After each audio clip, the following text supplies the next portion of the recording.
Hello అండి. నా చిన్ననాటి జ్ఞాపకం మీతో షేర్ చేసుకుంటున్నాను ఫ్రెండ్స్. దీన్ని కొబ్బరి చెక్కి అంటాము, కొబ్బరి మిఠాయి అంటామండి.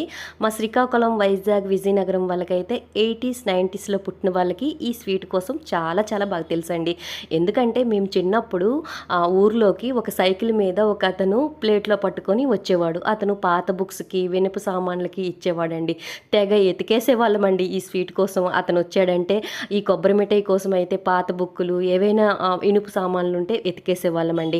చాలా చాలా టేస్టీగా ఉంటుందండి. అలాగే ఎవరైనా మనకు తెలిసిన వాళ్ళు గానీ, మా రిలేటివ్స్‌లో గానీ ఎవరైనా ప్రెగ్నెంట్‌తో ఉంటే కంపల్సరీగా అమ్మ ఈ స్వీట్ అయితే తయారు చేసేదండి.